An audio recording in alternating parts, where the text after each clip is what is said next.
Hello বন্ধুরা, আসসালামু আলাইকুম। কেমন আছো তোমরা সবাই? আশা করি অনেক ভালো আছো।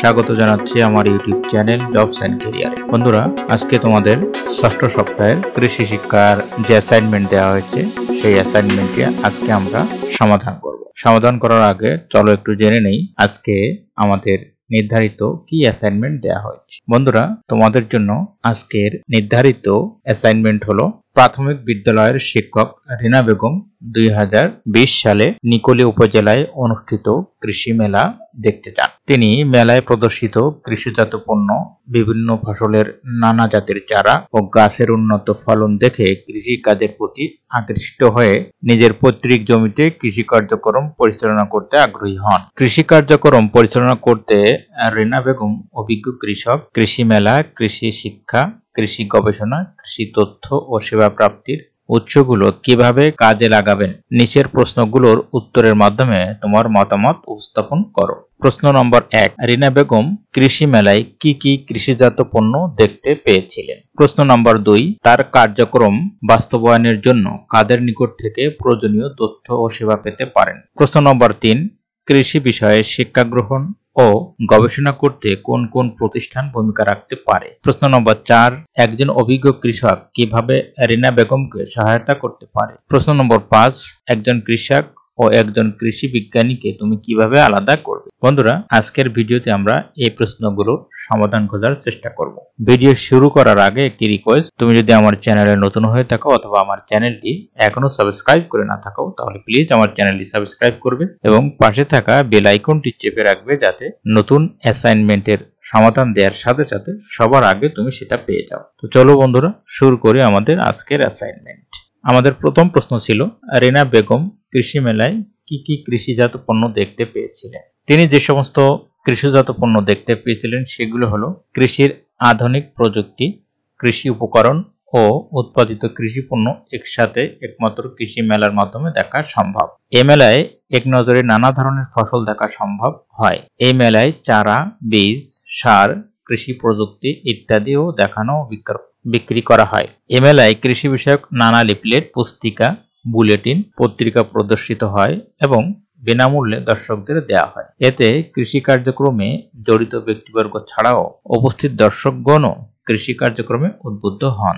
আমাদের পরের প্রশ্ন ছিল, রিনা বেগম তার কৃষি কার্যক্রম বাস্তবায়নের জন্য কাদের কাছ থেকে প্রয়োজনীয় তথ্য ও সেবা পেতে পারেন? তিনি যে সমস্ত ব্যক্তি ও প্রতিষ্ঠান থেকে তথ্য ও সেবা পেতে পারেন সেগুলো হলো অভিজ্ঞ কৃষক, কৃষি সম্প্রসারণ অধিদপ্তর, প্রাণী সম্পদ অধিদপ্তর ও মৎস্য সম্পদ অধিদপ্তরের সম্প্রসারণ কর্মকর্তা ও কর্মচারীরা কৃষি বিষয়ক তথ্য ও সেবা দিয়ে থাকেন। তাই তিনি এই সমস্ত ব্যক্তি ও প্রতিষ্ঠান থেকে সরাসরি তথ্য সংগ্রহ করতে পারেন।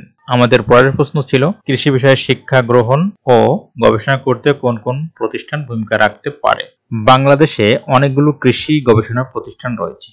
বেশিরভাগ গবেষণা প্রতিষ্ঠান এই নির্দিষ্ট ফসলের উপর গবেষণা করে থাকে। যেমন বাংলাদেশ ধান গবেষণা ইনস্টিটিউট উন্নত জাতের ধান ও সংশ্লিষ্ট প্রযুক্তি উদ্ভাবনের জন্য গবেষণা করে এবং ধানের জাত উদ্ভাবনের জন্য তারা গবেষণা করে থাকে। বাংলাদেশ পাট গবেষণা ইনস্টিটিউট পাট উন্নয়নের জন্য যাবতীয় গবেষণা করে। বাংলাদেশের ইক্ষু গবেষণা ইনস্টিটিউট ইক্ষু উন্নয়নের জন্য যাবতীয় গবেষণা করে থাকে। বাংলাদেশের কৃষি গবেষণা ইনস্টিটিউট ও পরমাণু গবেষণা ইনস্টিটিউট বিভিন্ন ফসলের উপর গবেষণা করে থাকে। কৃষি বিশ্ববিদ্যালয় হতে স্নাতক বা স্নাতকোত্তর ডিগ্রিপ্রাপ্ত মেধাবী কৃষিবিদগণ গবেষণা প্রতিষ্ঠানসমূহে যোগদান করেন। তারা গবেষণা ও প্রযুক্তি উদ্ভাবনে নিজেকে নিয়োজিত রাখেন। এর ফলে কৃষকেরা উন্নত মানের ফসলের বীজ, নতুন জাত, রোগ ও কীটপতঙ্গের প্রতিকার সহ নানা প্রযুক্তি ব্যবহার করতে সক্ষম হয়েছেন। ফসল সম্পর্কিত গবেষণা প্রতিষ্ঠান ছাড়াও প্রাণী ও মাছের উপর গবেষণার জন্য রয়েছে বাংলাদেশ প্রাণী সম্পদ গবেষণা ইনস্টিটিউট এবং মৎস্য গবেষণা ইনস্টিটিউট। এই গবেষণার ফলে প্রাণী পালন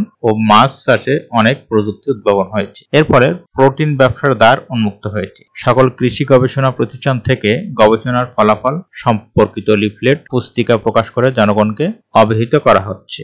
কৃষি গবেষণার প্রতিষ্ঠানে যিনি গবেষণা করে নতুন নতুন জাত প্রযুক্তি আবিষ্কার করেন তিনি কৃষি বিজ্ঞানী।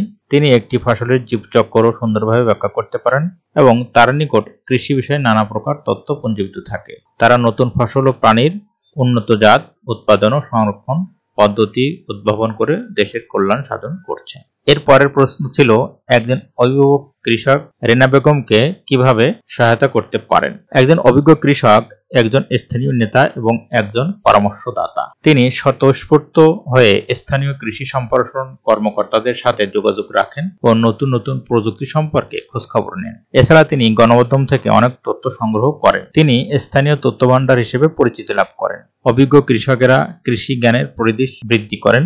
অতঃপর তিনি নিজ এলাকায় কৃষকদের কৃষি বিষয়ে পরামর্শ দান করেন। কৃষকেরা ফসল নিয়ে নানা সমস্যায় ভোগেন, যেমন ফসলের রোগ হওয়া, কীটপতঙ্গ আক্রমণ করা, বন্যা ও খরা দেখা দেওয়া ইত্যাদি। এসব প্রতিকূল অবস্থার মোকাবেলা করার জন্য প্রাথমিকভাবে কৃষকেরা অভিজ্ঞ কৃষকের দ্বারস্থ হয়ে থাকেন, আর তিনিও আন্তরিকভাবে যতটুকু জানেন সে মোতাবেক কৃষকদের পরামর্শ দিয়ে থাকেন। একজন কৃষক ও একজন কৃষি বিজ্ঞানী এক নয়।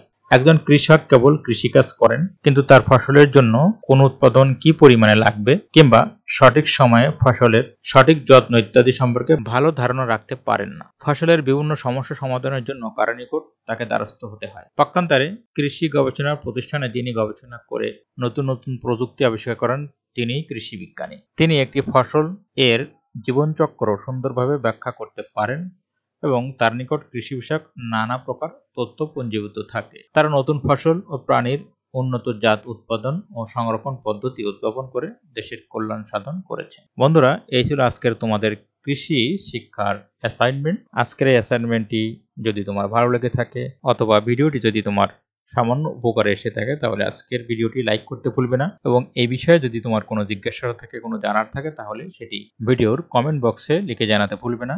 সবাই ভালো থাকবে।